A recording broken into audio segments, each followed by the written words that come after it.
Hello guys, সকালবেলা উঠে দেখুন গাইস, ডিম ভাজা একদম পোচ দিয়ে একদম ব্রেড দিয়ে আর একটু রচা খেলাম। রচা খেয়ে সকালবেলা 10টার সময় বন্ধুদের সাথে চললাম মদ খেতে, একটু মদ খেলাম। মদ খাওয়ার পর বাড়ি আসছি।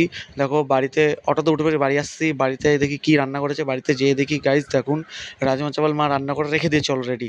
তো একটু মজা করে রাজমা চাওয়াল খেলাম, সেই হয়েছিল টেস্টটা। তারপরে বিকেলের দিকে একটু বন্ধুদের সাথে গাড়ি করে নাইট ক্লাবের দিকে যাচ্ছিলাম গাইস। তো দেখো নাইট ক্লাবে যাচ্ছিলাম, বন্ধুরা অনেকদিন পর একসাথে দেখা গেলো, তার জন্য রোহিতের গাড়ি করে একটু নাইট ক্লাবে যাচ্ছিলাম। তো দেখো নাইট ক্লাবে জেনে দেখি এরকম দুটো রাশিয়ানের সাথে একটু হালকা পাতলা ড্যান্স ফ্যান্স করলাম, করে নিয়ে কোনটা লাগবে তোমাদের বলো, সেটা কমেন্টে বলো, আমি দেবো।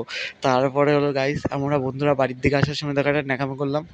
ওই রোহিত আর অজয় বাইরে রয়েছে, তো আমরা গাড়ি একদম স্টার্ট করে দিয়েছি, আর ব্যাস ওরা আর আসতে পারছে না। দেখো রোহিতের তো পুরো প্যান্ট ম্যান খুলে যাচ্ছে, ও প্যান্ট ম্যান তুলে দৌড়াচ্ছে, আর অজয়ের অবস্থা খারাপ। তোদের বলছে দাঁড় করা গাড়ি দাঁড় করা। আমরা তো গাড়ি দাঁড় করবো না। এবার গাইস দেখো খুব স্পিডে যেয়ে নিয়ে সামনে চলে গেছি আমরা, ওরা তো দৌড়ে আসছে। তারপরে যে এখানটায় দাঁড় করালাম, আর ওরা রানিং এসে নিয়ে